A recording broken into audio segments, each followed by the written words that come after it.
Hello and welcome to another bookish video. Now, among my friends who are readers or bookstagrammers that I follow, book talkers, booktubers, nonfiction is not the most popular genre. I don't know why it gets such a bad rep as being dry or boring. I find it to be a genre rich with different stories, ideas, from essays to memoirs, biographies, reportage books.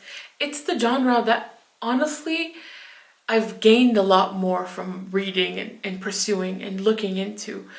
And it's the one that fed my curiosity the most, even though the genre that made me a reader was not the nonfiction genre, it was the fiction genre. So today I decided to talk to you about 5 underhyped nonfiction books that I think are worth your time. Back in the early 2010s, when I was in undergraduate school, yes, it was that long ago, blogs were really popular.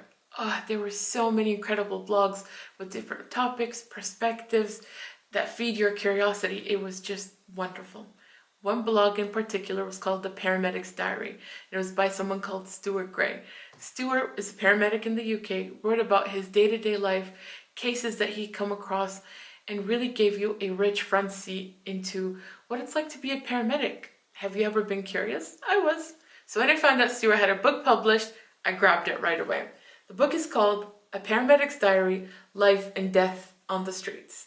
It's very like his diary that he published on Blogspot, but in it he collects the diary posts into specific subject matters. So you have elderly care, children, hoax calls, and it's all collated into this beautifully written book. I think Stuart was just brilliant at describing what it's like to be a paramedic because he wrote in such a way that you felt like you were in the front seat with him. You saw his perspective every day and you got a glimpse of the struggles the paramedics face every day, like hoax calling, when people pretend that to have an emergency, and that takes away from time that they could be spending with other people who with real emergencies. You got to see what it's like to lose a patient, to treat children, to treat elderly people with vulnerabilities, to face danger, to drive an ambulance into a shooting scene, and just time after time and time again. It is definitely not a job for a faint-hearted, but I think reading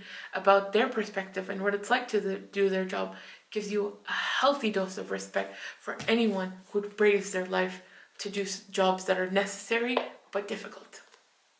Continuing with the healthcare theme, another book, this time by a GP doctor named Dr. Amir Khan, is called The Doctor Will See You Now, The Highs and Lows and Life as an NHS GP. What I loved about this book so much, it's a memoir of a doctor, why he became a doctor, his daily life, anecdotes about patients he sees. It's like it had a lot of heart into it. What radiates throughout these pages is how much empathy he has for his patients, how much care, and how difficult it can be to hold on to that empathy and care when you're in an overworked system, when you're in a busy system that's overflowing with patients, that you might not be able to give that personalized one-on-one GP care that used to be the norm. It's a really good book. It's written beautifully, and I think it's a memoir worth taking a look at, even if you don't live in the UK. Moving on from healthcare books, the next 2 I'm going to talk about both address the Bosnian War. The first one is called The Bosnia List by Kenan Trebenčević. Now, this is a memoir that follows a young Muslim boy growing up in a Bosnian town before the war and through the war. Years later, after he becomes a refugee, he makes a list of people who wronged him, and he vows to go back to his homeland, confront these people, and get closure. Closure and the need for it is a common theme in books with refugees, in books about war, along with just the brutal impact it leaves in the minds of anyone who experiences it. Books about war are difficult. Why do I keep reading them? I've always been interested in them. Every time I read a book about a war, I feel like it humanizes things in a way that news articles don't always succeed in. I feel like it raises my empathy. It gives me a new on-the-ground perspective onto what's going on. And that perspective gets seared in my brain, and I never forget it. Because then when you think of Bosnia War, then you remember the memoirs you read about Bosnians who suffered and what it was like for them. And it changes how you feel about it. It changes how you remember. It's a brutal book. Obviously, war is not a pleasant topic. And the list itself, the way it's framed, makes it different from a typical memoir. And he's seeking out these people. I don't think you've ever read a memoir framed in this way. And that's why I feel like it's underhyped. It deserved a lot more attention. The next one is called The Book of My Lives by Alexander Heman.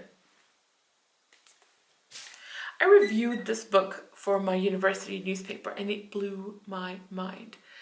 Alexander Heman learned almost entirely all his English as an adult, yet the way he writes, you know that term lyrical, it's used so much to describe prose.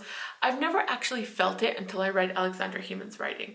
His prose is pure music. It's beautiful. It really tugs at your heartstrings. This is not a typical memoir format. Now, it's about his life story, growing up in Sarajevo, experiencing the war, becoming a refugee and all that.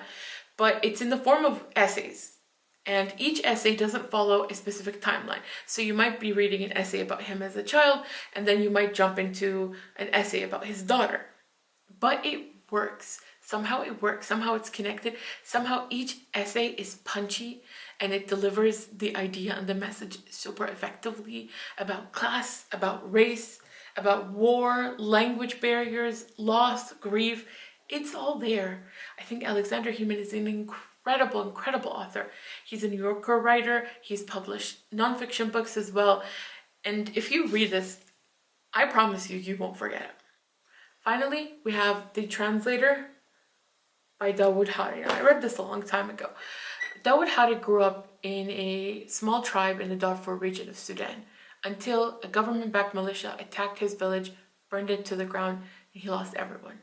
Now, he escaped and made a living and survived by being a translator, thanks to his high school knowledge of languages. And being a translator meant that he'd have to go and face the consequences of the horrible Darfur genocide that took place and speak with survivors and speak with people who went through unspeakable things. It is just an unforgettable memoir rendered beautifully.